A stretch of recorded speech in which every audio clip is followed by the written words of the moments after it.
Hello everyone, मैं शेख शम्स। बात कर लेते हैं निफ्टी बैंक निफ्टी के अंदर कल के दिन इंट्राडे लेवल क्या होगा। वीडियो एंड तक देखिएगा। अभी से जो है फिलहाल आप लोगों को डेली इंट्राडे लेवल्स जो है मिलते रहेंगे, निफ्टी और बैंक निफ्टी का एनालिसिस। तो इस चीज़ को हम समझने की कोशिश करेंगे। यहाँ पे आपको दिख रहा होगा sell level, buy level, sell level और बाय लेवल। ये क्या है? जो पुराने व्यूअर्स हैं उनको पता है कि ये क्या है। बता देता हूँ। ये नीचे वाली जो लाइन है, ये लाइन 1 है, ये लाइन 2 है, ये लाइन 3 है, ये लाइन 4 है। लाइन 1 और लाइन 3 के नीचे सेलिंग करना होता है, लाइन 2 और लाइन 4 के ऊपर जो है बाइंग करना होता है। पर हमारे कुछ रूल्स है, वो रूल्स अगर मैच करता है तो ही हमें ट्रेड लेना है, उससे पहले ट्रेड नहीं लेना है। नंबर नोट डाउन कर लेंगे। लाइन 1 जो है आपका 24,191, लाइन 2 जो है 24,267, लाइन 3 जो है 24,390, लाइन 4 जो है आपका 24,465, ये आपका लाइन 4 है। अब सपोज मान लेते हैं मार्केट यहाँ कहीं पे फ्लैट ओपन होता है जहां पे क्लोज हुआ है, और यहाँ से प्राइस नीचे की तरफ आता है लाइन 1 और लाइन 2 के मिड में, और यहाँ से अगर ये रिवर्स होता है और ऊपर की तरफ लाइन 2 ब्रेक कर देता है, तो आप बाय साइड ट्रेड प्लान कर सकते हो। उस टाइम पे जो भी यहाँ पे प्रीवियस स्विंग का लो होगा वो आपका स्टॉप लॉस बनेगा। ऊपर की तरफ जो आपका फाइनल टारगेट होगा वो होगा 24,390, ये ऊपर की तरफ आपका फाइनल टारगेट बनेगा। सपोज मान लेते हैं मार्केट यहाँ फ्लैट ओपन हुआ, यहाँ से प्राइस नीचे की तरफ आता है और रिटर्न होने की बजाय यहाँ पे लाइन 1 ब्रेक कर देता है नीचे की तरफ, तो आप सेल कॉल एक्टिवेट कर सकते हैं। उस टाइम पे जो भी यहाँ पे प्रीवियस स्विंग का हाई होगा वो आपका स्टॉप लॉस बनेगा। नीचे की तरफ जो आपका फाइनल टारगेट होगा वो होगा 23,920, आपका नीचे की तरफ आपका फाइनल टारगेट होगा। सपोज मार्केट फ्लैट ओपन होता है और यहां से प्राइस नीचे आने की बजाय यहां से ऊपर की तरफ चले जाता है लाइन 3 और लाइन 4 के मिड में, और यहां से अगर वो नीचे की तरफ रिवर्स हो जाता है और लाइन 3 ब्रेक कर देता है नीचे की तरफ, तो आप सेल कॉल एक्टिवेट कर सकते हो। उस टाइम पे जो भी यहाँ पे प्रीवियस स्विंग का हाई होगा वो आपका स्टॉप लॉस बनेगा। नीचे की तरफ जो आपका फाइनल टारगेट होगा वो होगा 24,267। सपोज यहाँ से फ्लैट ओपन हुआ और यहाँ से प्राइस ऊपर की तरफ जाता है और रिटर्न होने की बजाय यहाँ पे लाइन 4 ब्रेक कर देता है, तो आप बाय साइड ट्रेड प्लान कर सकते हो। उस टाइम पे जो भी यहाँ पे प्रीवियस स्विंग का लो होगा वो आपका स्टॉप लॉस बनेगा। ऊपर की तरफ जो आपका फाइनल टारगेट होगा वो होगा 24,725, ये ऊपर की तरफ आपका फाइनल टारगेट बनेगा।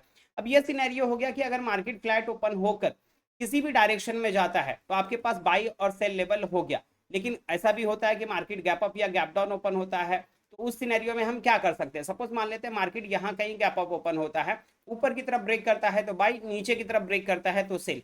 सेम सिनेरियो अगर यहाँ कहीं गैप डाउन ओपन होता है, नीचे की तरफ ब्रेक करता है तो सेल, ऊपर की तरफ ब्रेक करता है तो बाई। अब ये कंडीशन हो गया कि नॉर्मल गैप अप या नॉर्मल गैप डाउन। इनकेस कभी ऐसा भी होता है काफी बड़ा गैप अप या काफी बड़ा गैप डाउन ओपन होता है, तो उस सिनेरियो में हम क्या कर सकते हैं। सपोज मान लेते हैं मार्केट यहाँ कहीं गैप डाउन ओपन होता है लाइन 1 के नीचे, तो आपको क्या करना है, फर्स्ट 5 मिनट्स की कैंडल की क्लोजिंग का वेट करना है, और फर्स्ट 5 मिनट्स की कैंडल का लो अगर ब्रेक कर देता है तो आप सेल कॉल एक्टिवेट कर सकते हैं फर्स्ट 5 मिनट्स की कैंडल के हाई के स्टॉप लॉस के साथ। इन केस अगर फर्स्ट 5 मिनट्स की कैंडल का लो यहाँ पे ब्रेक नहीं करता और यहाँ से प्राइस ऊपर की तरफ चले जाता है लाइन 1 और लाइन 2 के मिड में, और यहाँ से वो जिस साइड भी निकलता है, अगर नीचे की तरफ निकलता है तो सेलिंग, तो और ऊपर की तरफ निकलता है तो बाइंग, उस टाइम पे जो भी यहाँ पे प्रीवियस स्विंग का हाई या लो होगा वो आपका स्टॉप लॉस बनेगा। सेम सिनेरियो अगर यहाँ कहीं गैप अप ओपन होता है तो फर्स्ट 5 मिनट्स की कैंडल की क्लोजिंग का वेट करना है। फर्स्ट 5 मिनट्स की कैंडल का हाई अगर ब्रेक कर देता है, अब बाई साइड ट्रेड प्लान कर सकते हैं फर्स्ट 5 मिनट्स की कैंडल के लो के स्टॉप लॉस के साथ। इनकेस अगर फर्स्ट 5 मिनट्स की कैंडल का हाई यहाँ पे ब्रेक नहीं करता और यहाँ से प्राइस नीचे की तरफ आ जाता है लाइन 3 और लाइन 4 के मिड में, और यहाँ से जिस साइड भी रिटर्न होता है, अगर ऊपर की तरफ निकलता है तो बाइंग, नीचे की तरफ निकलता है तो सेलिंग, उस टाइम पे जो भी यहाँ पे प्रीवियस स्विंग का हाई या लो होगा वो आपका स्टॉप लॉस बनेगा।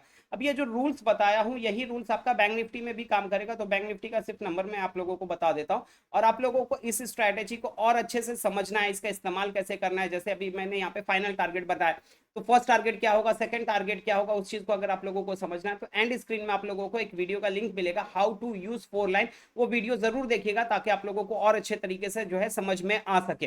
तो अब यहाँ पे बैंक निफ्टी का नंबर नोट डाउन कर लेंगे। लाइन 1 जो है आपका 54,845, लाइन 2 जो है 55,122, लाइन 3 जो है 55,617, लाइन 4 जो है आपका 55,894, ये ऊपर की तरफ आपका लाइन 4 है। अब यहाँ से लाइन 2 से ऊपर की तरफ अगर निकलता है तो लाइन 3 का फाइनल टारगेट बनेगा। अगर सपोज लाइन 3 से नीचे की तरफ निकलता है तो लाइन 2 का फाइनल टारगेट बनेगा। लेकिन अगर लाइन 4 के ऊपर निकलता है तो ऊपर की तरफ जो आपका फाइनल टारगेट बनेगा वो होगा 56,795, और लाइन 1 के नीचे निकलता है तो नीचे की तरफ जो आपका फाइनल टारगेट होगा वो होगा 53,875, ये आपका नीचे की तरफ आपका फाइनल टारगेट बनेगा। अगर आप लोगों को कुछ डाउट है तो आप लोग कमेंट करके भी पूछ सकते हो, ताकि मैं नेक्स्ट वीडियो में जो है उस चीज को इंप्लीमेंट कर सकूं और आप लोगों को समझा सकूं। चलिए मिलते हैं कल के दिन, बाय, टेक केयर।